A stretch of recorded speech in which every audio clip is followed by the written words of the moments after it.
King's Cross, 1988. Before long, the Intercity 125 will be a thing of the past on this, the former Great Northern Main Line. Today, BR's ultimate goal is in sight, as electrification presses onward, and the 125s will make way for Class 91 electric locomotives. One price of progress has been the addition of these unsightly overhead gantries. For our journey to Newcastle, there will be no overhead gantries and very few diesels. Along the way, we will be reminded of some other long-gone facets of Britain's railways. It is the summer of 1963, and while in decline, steam still dominates the scene, with Peppercorn A1 Pacific Aboya about to depart with an express for the north.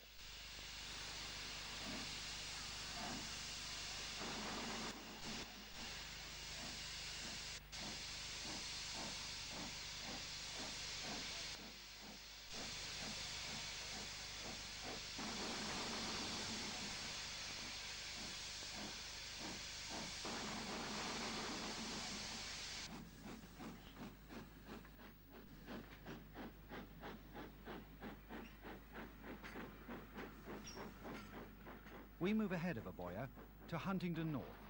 Thundering through with a fitted freight is a rather work-stained 9F.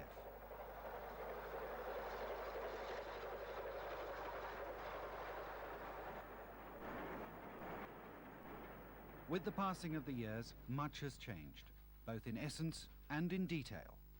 This scene is dated by the child's tricycle and this water column. While racing south, this A3 typifies the era.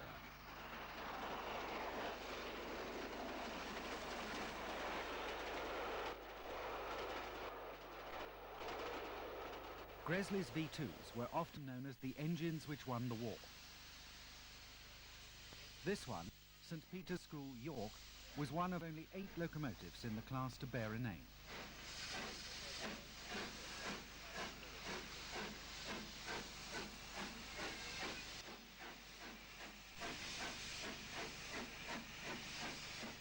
The 262's departure precedes our first sighting of A4 Miles Beaver.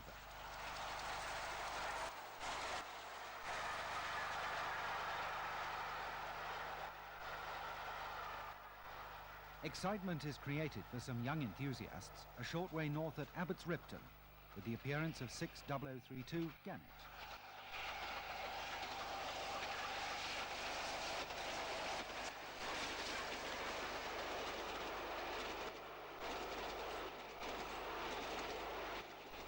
Before leaving Abbots Ripton, we pause on the footbridge as a rather grimy A4 speeds south with an 11-coach express.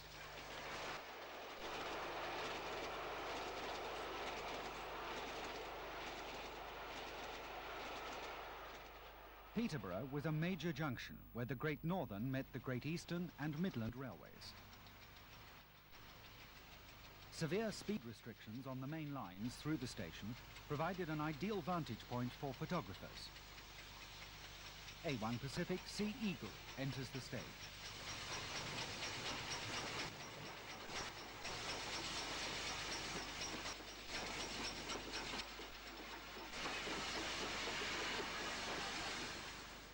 These views of the station interior precede our move to the platform end in time for Sea Eagle's characteristically slippery departure.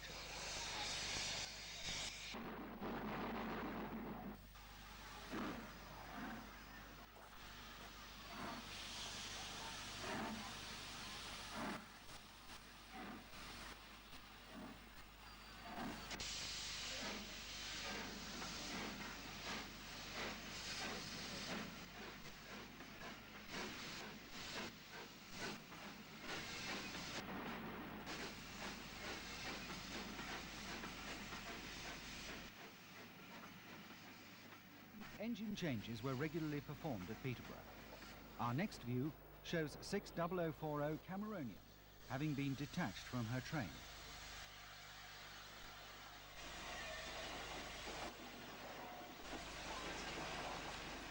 A short while later, sister A3, the White Knight, arrives with an express.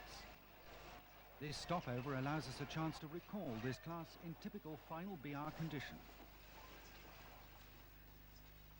Standard fittings included German VIP-type smoke deflectors and double chimney, not to mention liberal coatings of grime.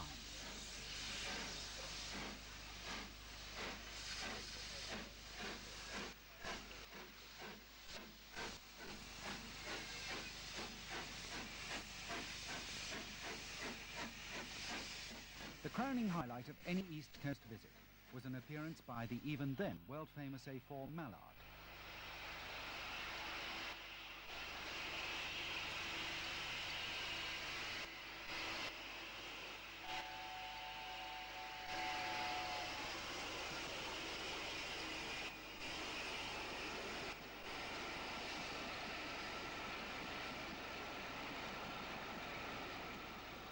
This stop, with an up express, allows us to sprint to the far end of the station to watch her departure.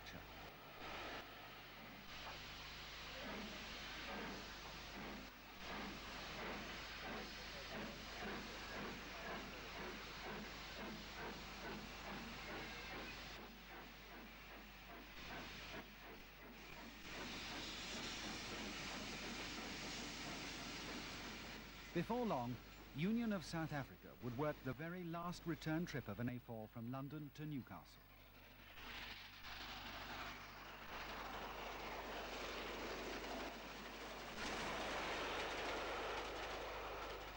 But we have a long way to go, and a few more A4s to see.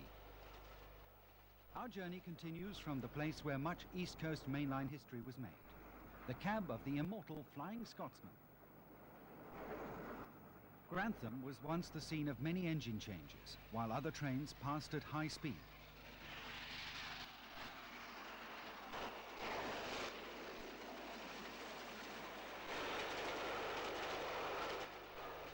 The appearance of A3 Colombo has obviously delighted at least one spotter.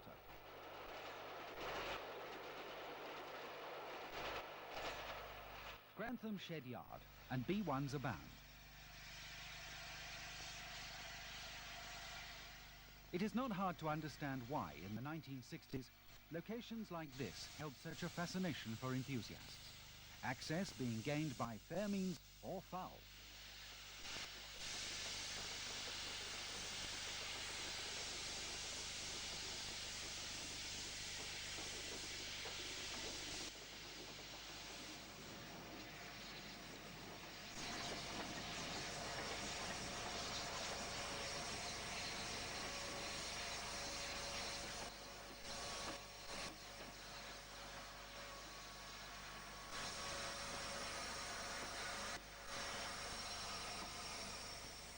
A3 St Simon moves off Shed in preparation to take over a northbound express, which is our cue to continue our journey. We pause at Torworth as Silver Fox, the star of that classic film Elizabethan Express, races southwards.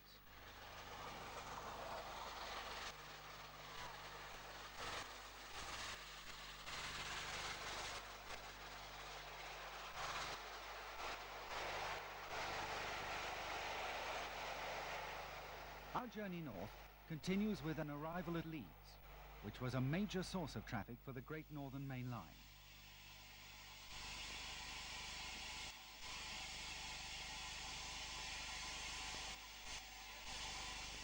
It was still possible to see a variety of Pacifics, even as late as 1964.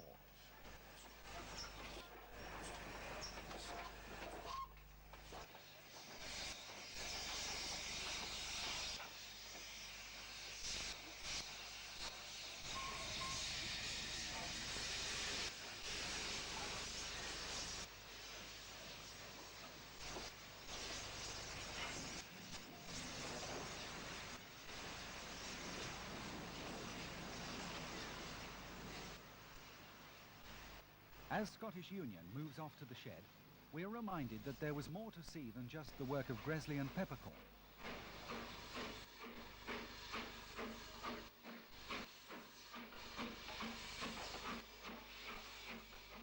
Although designed at Swindon, the BR Standard Class 3 260s were virtually all confined to the northeastern region.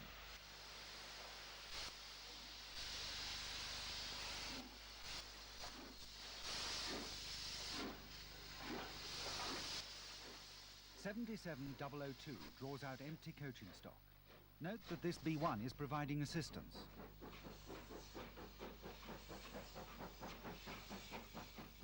Of the BR standards, Britannia's never gained a good foothold on the East Coast Main Line. But here, 70038 nears York with a rail tour in 1967.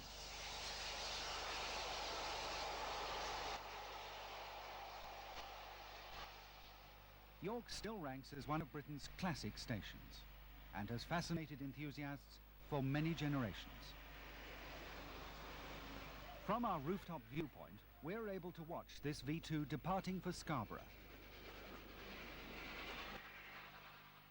A4s found frequent deployment on the vacuum-fitted Scotch goods, but their displacement by diesels led to more mundane freight work.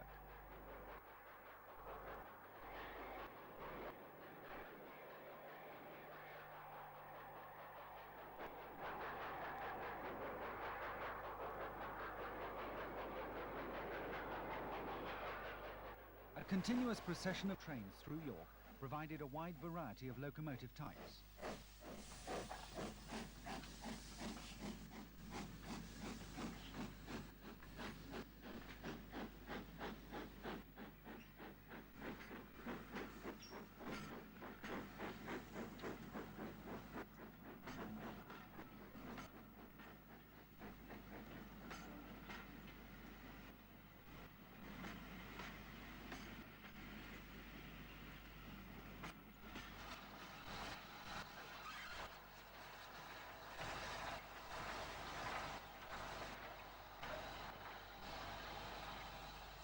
The sharply curved northern exit from York Station provided a stiff challenge to engine crews.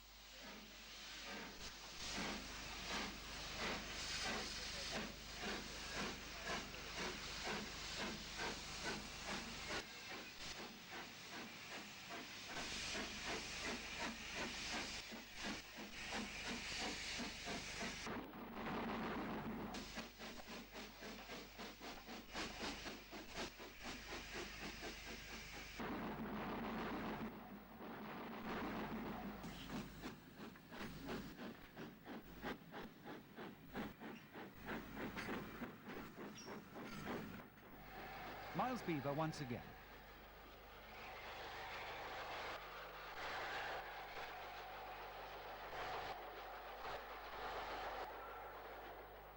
Here setting out with an express from Bournemouth, hence the Southern Region stop.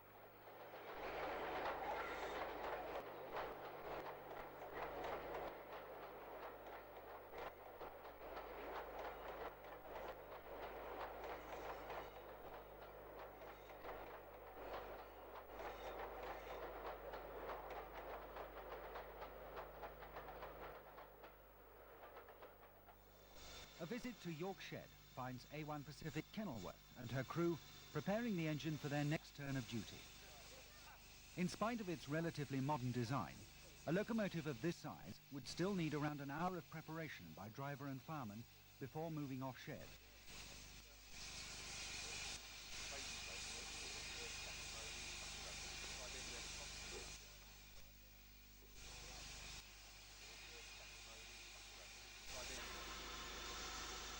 The stretch of line north of here to Darlington has always had a fine reputation for speed. Working a very mixed train of LMS, LNER and BR coaches, this A3 Pacific heads south to York.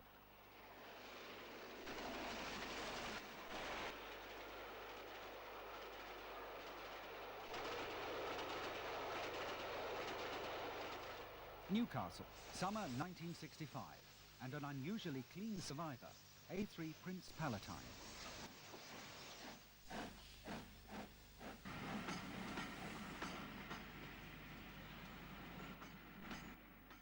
Also from the castle ramparts, we can follow this Thompson L1 264 tank as it draws empty coaching stock into the station.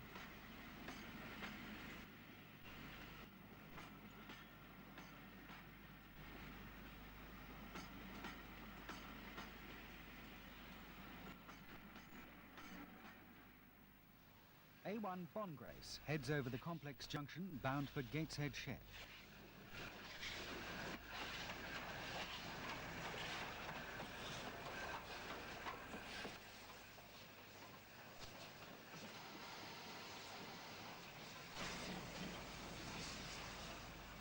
All too soon, we bid a last sad farewell to Miles Beaver.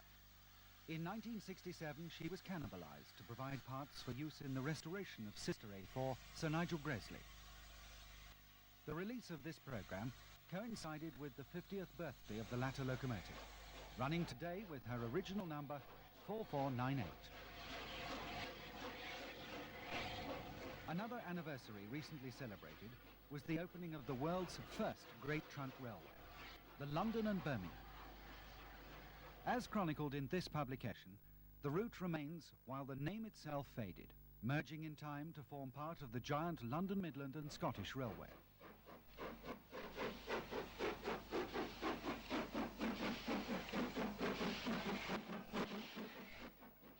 The years immediately following 1923, when the LMS was formed, saw problems caused by its sheer size and the enmity between previous rivals. There were those loyal to the North Western, while the hearts of others lay with the former Midland Railway. It is the latter whose main route we now turn to. To start our journey, we travel back from Newcastle to Leeds. The timing of the start of our trip south coincides with the last days of steam as Britannia Pacific William Shakespeare draws this special into Leeds Central.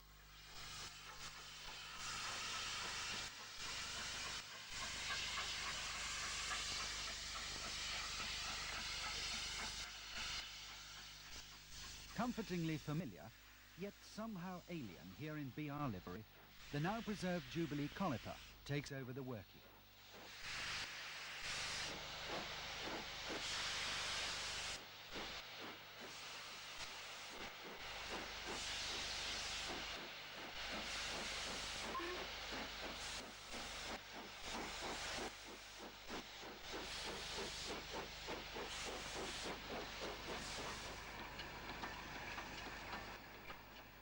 In pre-grouping days, many railways worked in and out of this enormous industrial centre.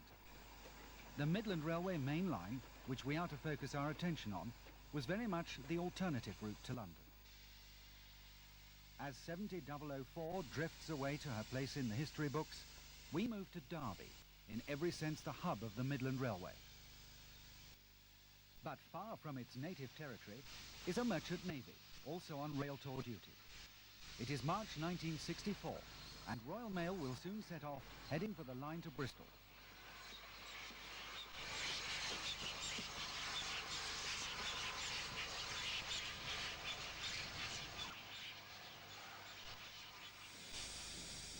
Steam-hauled rail tours were very much a part of the scene in the 1960s.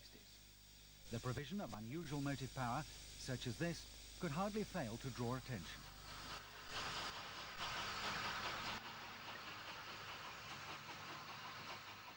The Bulleid Pacific finally sets off for the south to reveal the famous locomotive works in the background.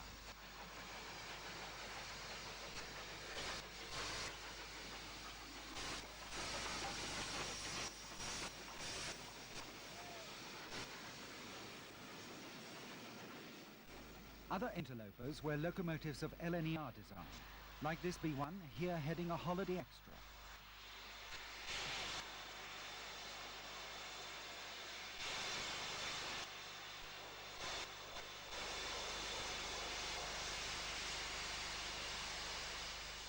We are reminded that this is a former LMS line by the shape in the foreground, and at Repton and Willington, a Stania 280.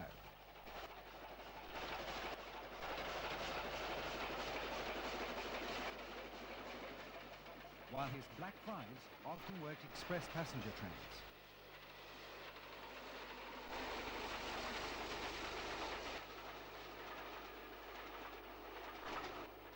But our theme is disturbed once again, as an A4 works a rail tour near Hatton.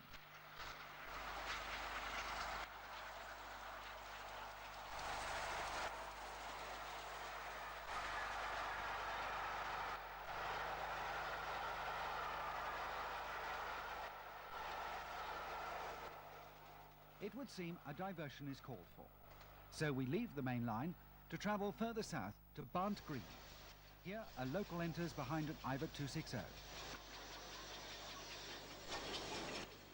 At nearby Bromsgrove, the Bristol line traverses the 1 in 37 gradient of the Lickey Incline.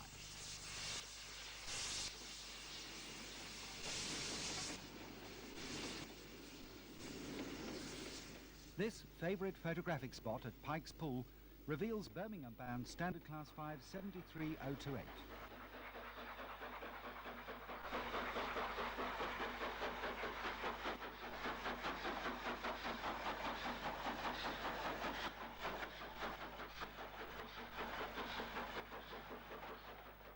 The Midland's Big Bertha has long gone. The banker is 92079, by now permanently resident at Bromsgrove.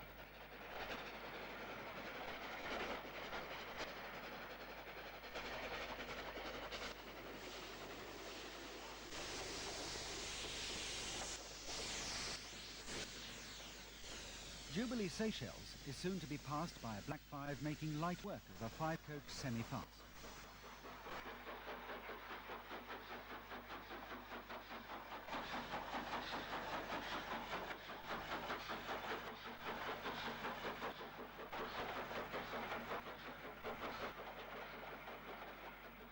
Banking is provided by a Western pannier. All are welcome on the former Midland Railway, it seems.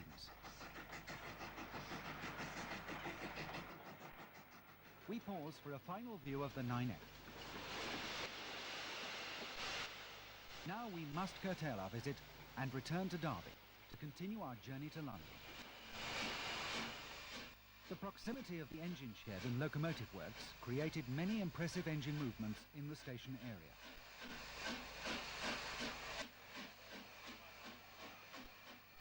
While the WD-280 was designed by a Northwestern man, Robin Riddles, the diesel shunter can trace its lineage back to a Midland 1F, which was dieselised in 1932. Ahead lies a fast section of line to Leicester. In true Midland style, this Jubilee roars through Loughborough towards Derby.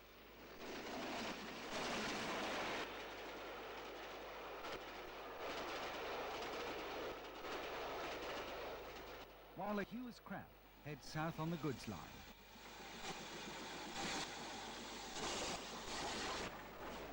Heavy coal trains were a regular sight.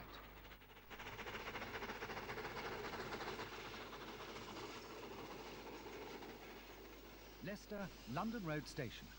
The Merchant Navy we saw earlier at Derby, Royal Mail, interrupts once again, making liberal use of her steam sanding gear as she leaves heading north.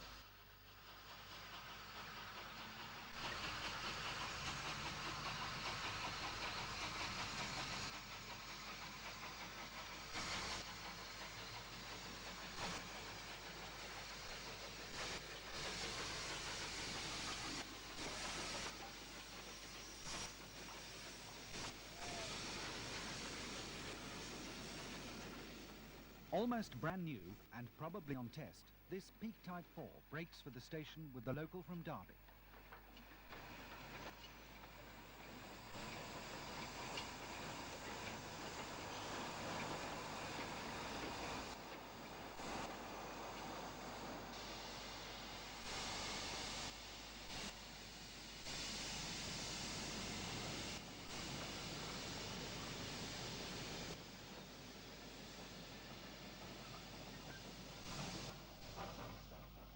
Blending with this Stanier crab is Peak D104. While very much a threat of things to come, in early green livery she appears somehow less ominous.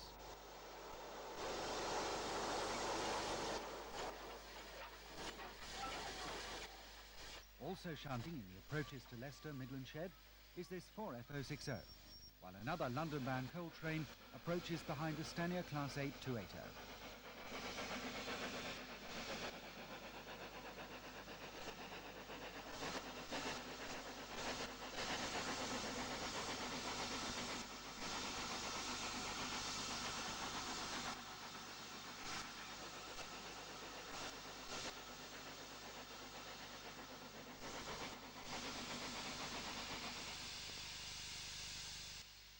Seemingly observing the comings and goings with us, the 4F waits patiently while this Ivic Class 2 tank runs round north of the station.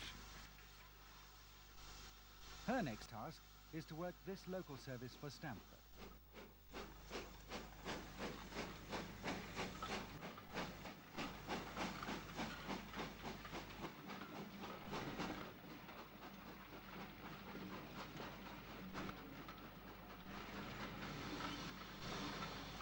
Many local services radiated from Leicester London Road Station.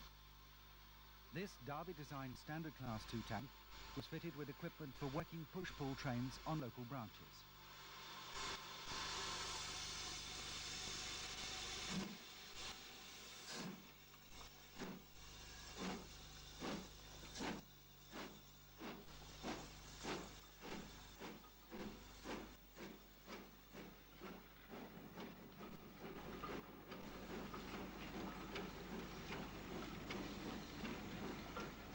A contrast was provided by the Midland Pullman, which called twice a day at Leicester.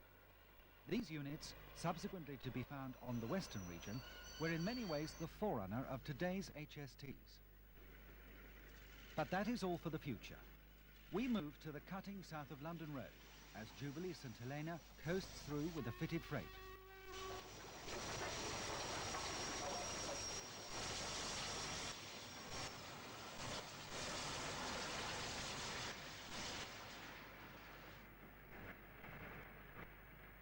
But the pace of life was far from gentle for steam crews in the 1960s. With headlights gleaming in the wintry conditions, a Black 5 vigorously accelerates her train through Humberstone.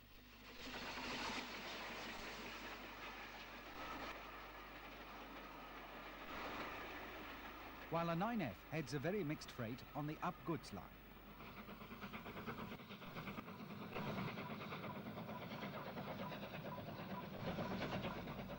As a Class 8 hurries north.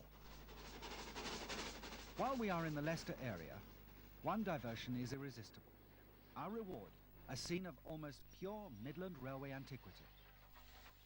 This branch was part of the original Leicester and Swannington Railway, but by the early 1960s, it was remarkable that both the line and its motive power had survived.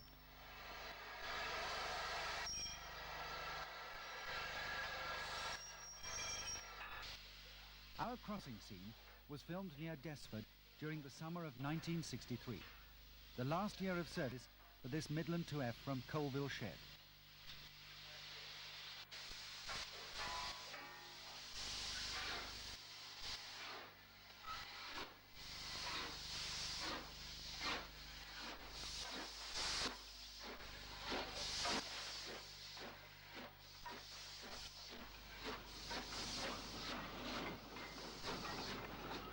Returning to the main line, we are in time to see a fitted freight crossing the Welland Valley on the imposing Harringworth Viaduct.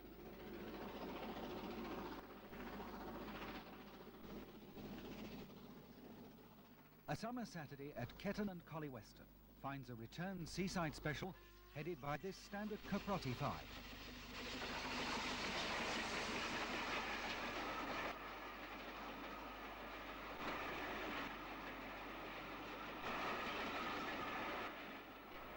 While a Black 5 makes for the East Coast.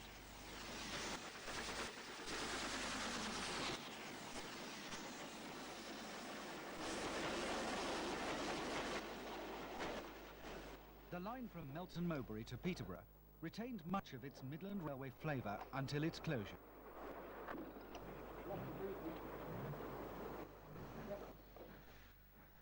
Our location is Ketton and Collie Weston Station. A two-coach push-pull train departs.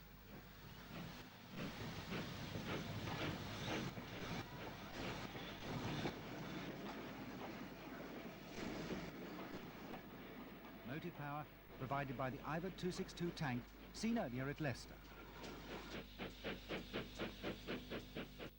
At the time of filming, this was the last push-pull train in the British Isles.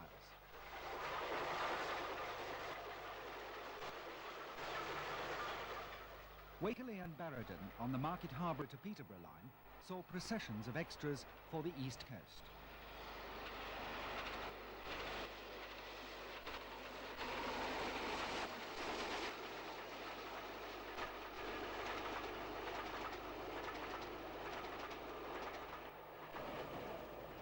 All too soon, we must head south again, pausing where the line's main freight motive power Stania 280s abound. In this view of the motive power depot at Kettering.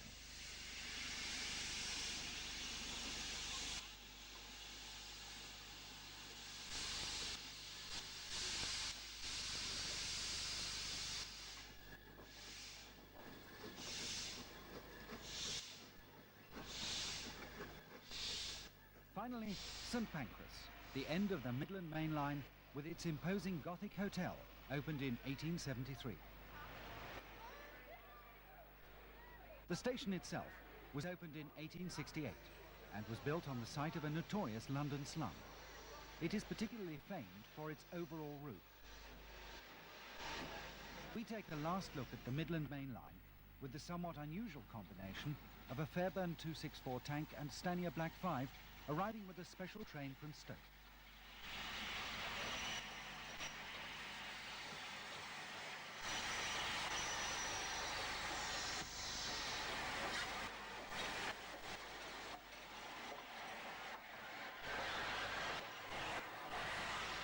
In the years following grouping, the divisions between the former Midland Railway and the LNWR all but disappeared.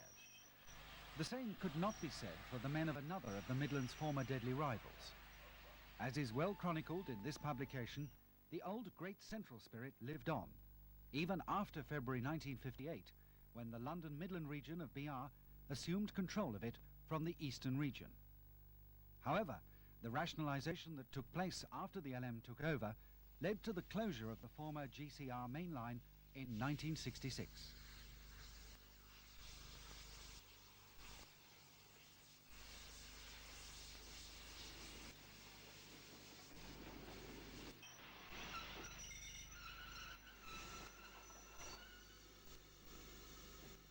In its final years, a major attraction of the former GCR main line was the rich variety of motive power to be seen.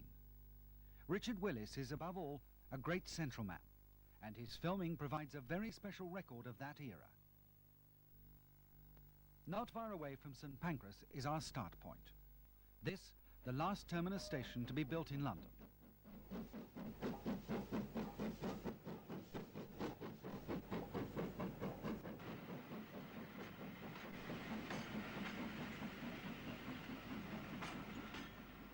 By the early 1960s, it was obvious that the line was being deliberately run down. But spirited performances could still be expected from many crews with engines like this B1.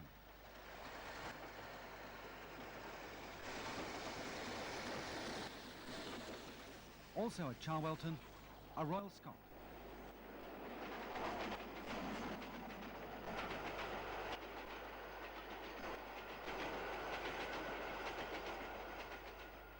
An emigrant Black 5 rattles over its home metals on the famous Birdcage Bridge at Rugby. A unique site at Aylstone Fields, Leicester.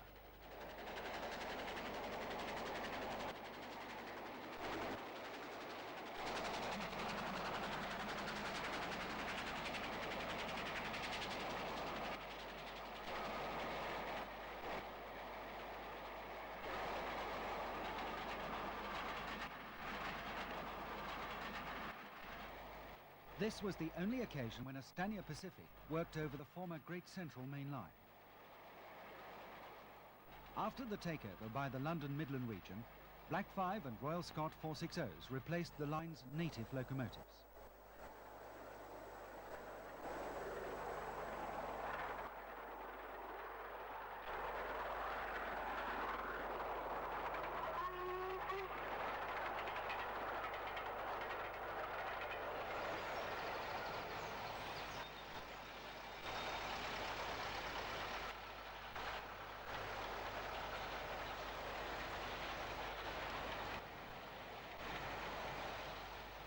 The Scots were in turn replaced by Britannias, allocated to Banbury Shed in 1965.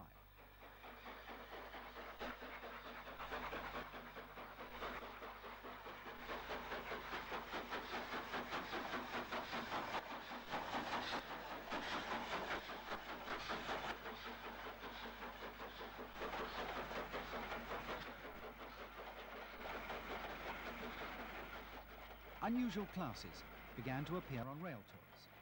The 1948 locomotive exchange trials on the line are recalled by a West Country Light Pacific.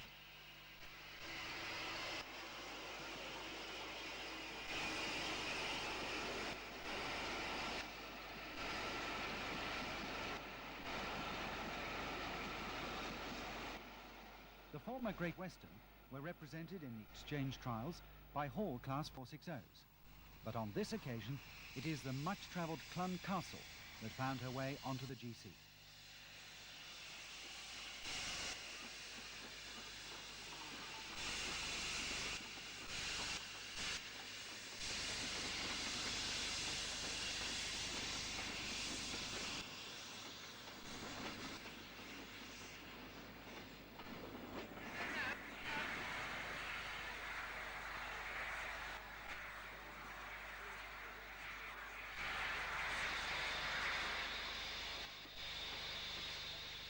Having worked in from the south, Clun is to hand over to Royal Scot number 46163, Civil Service Rifleman, for the onward journey.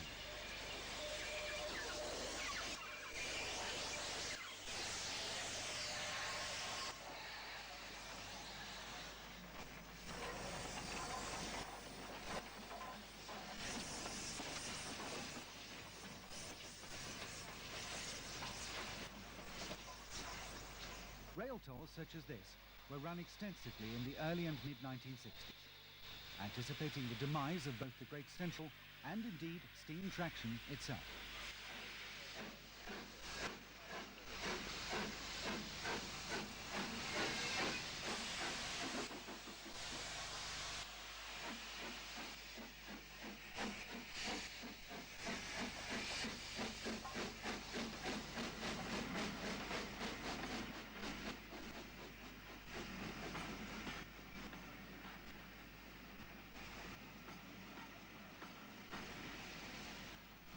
Fond memories are provided by these tours, and relics of the era.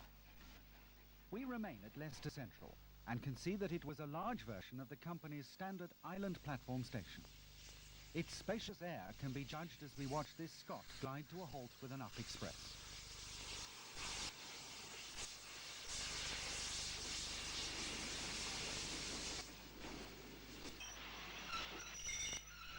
Royal Scots Grey presents a far more typical picture than her sister seen earlier.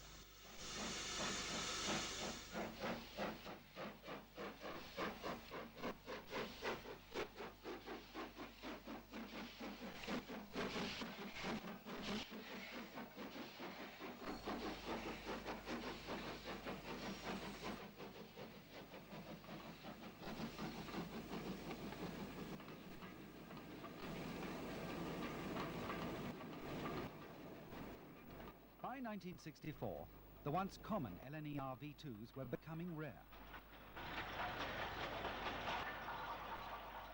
Close to Abbey Lane sidings, a Black 5 displays the sort of rapid working for which GC engine men were noted. Annesley Shed had a large allocation of 9Fs, but it was rare to find them on passenger work.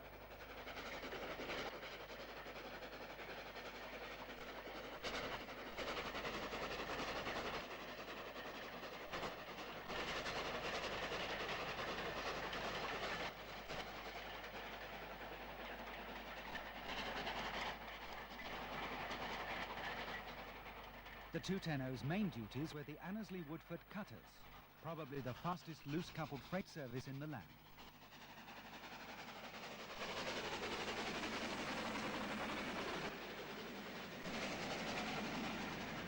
Just north of Abbey Lane, a Black 5 takes advantage of the falling gradient as it speeds south to Leicester. At Belgrave and Birstall, a reboiler Jubilee bursts through the station.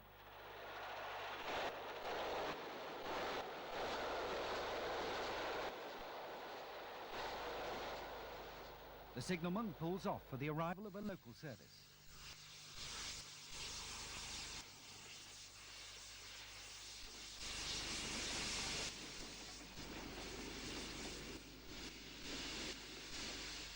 Activity continues with the passing of a B163-460.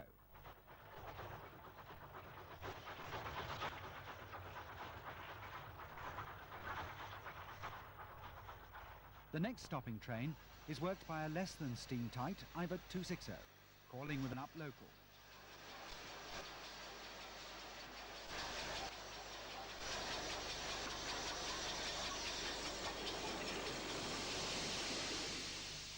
Note the automatic single-line tablet catcher fitted to the tender.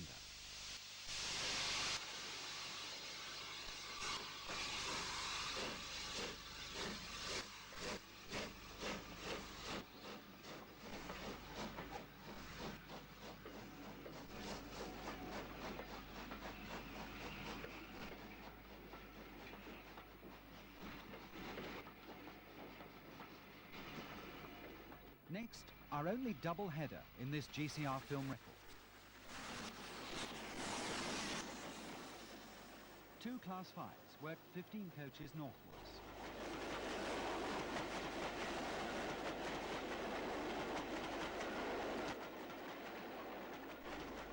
LNER days are recalled with B1 number 61024.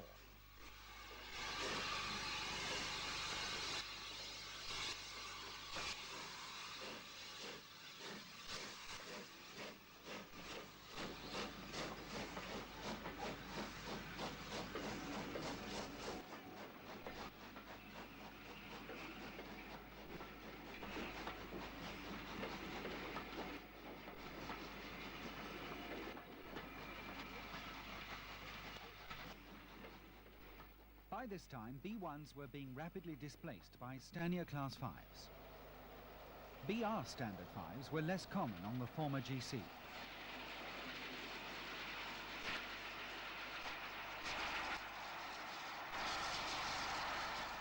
Rothley, February 1965.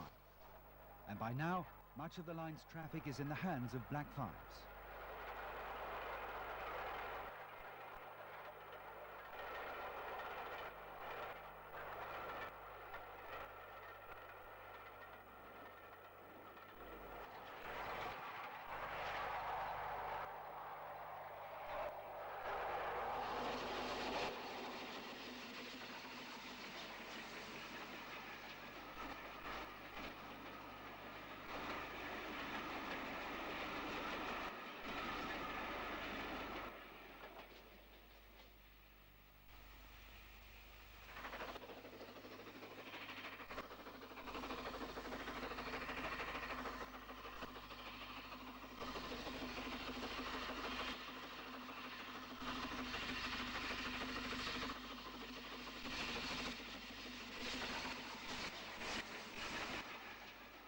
Loughborough, today the headquarters of the preserved Great Central Railway.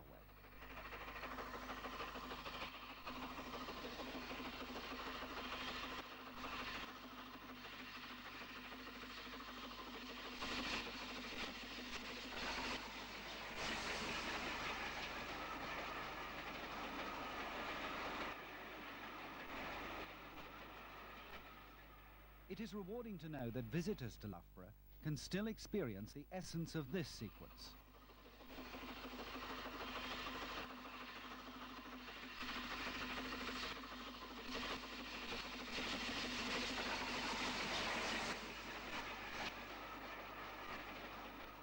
The Great Central crossed the Midland to the north of Loughborough.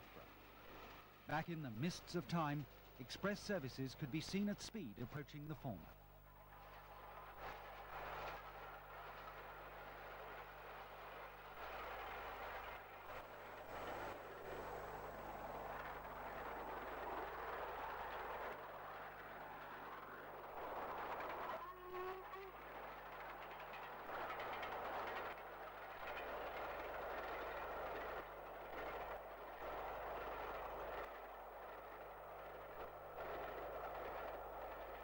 The once imposing facade of Nottingham, Victoria. Today, only the clock tower survives. The station was shared by Great Central and Great Northern trains, and remained impressive to the last.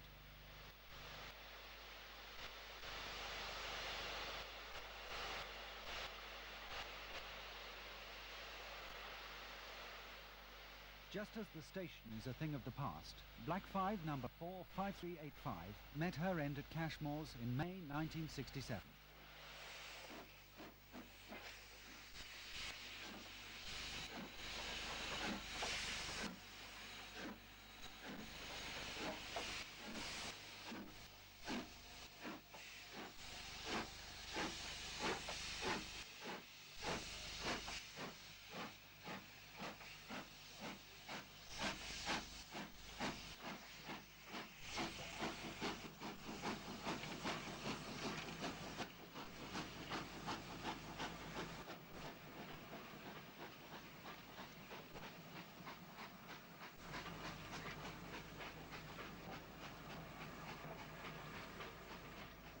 In their thousands, the citizens of Nottingham made annual excursions to the east coast from these platforms. A typical working was this train, a B1 hauled special for Skegness.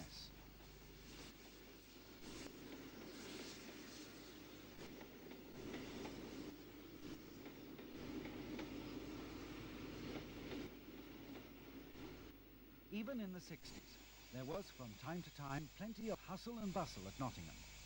But sadly, those days were exceptional. More often than not, the platforms were virtually empty. So inevitably, the Great Central's days drew to a close. On the 3rd of September 1966, the last rites were to be performed. On that day, Elder Dempster Lines headed a Great Central farewell rail tour.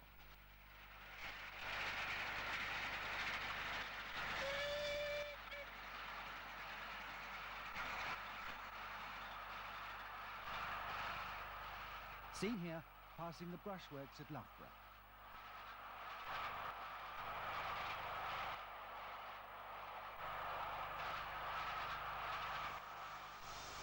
Back at Nottingham, this was the sad sight of the very last semi-fast leaving for Marylebone.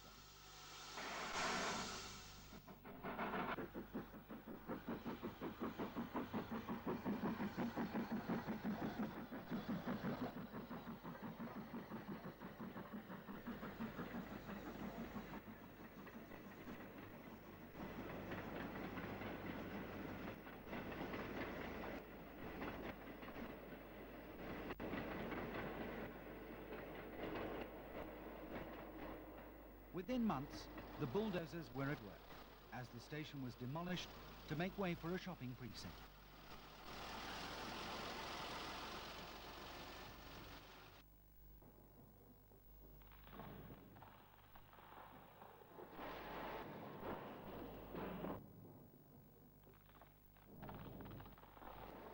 From the ashes of the Great Central, a notion arose that maybe something tangible could be saved.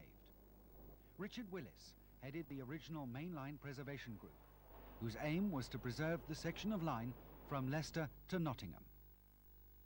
At the time, the project was greeted with disbelief, but it has flowered into the Great Central Railway, today one of this country's leading preserved railways. This undertaking looks set to achieve even greater things before the end of the 20th century. The desolation seen here at Belgrave and Birstall typifies the post-beaching era. Mercifully, this is one station that will reopen thanks to the efforts of preservationists.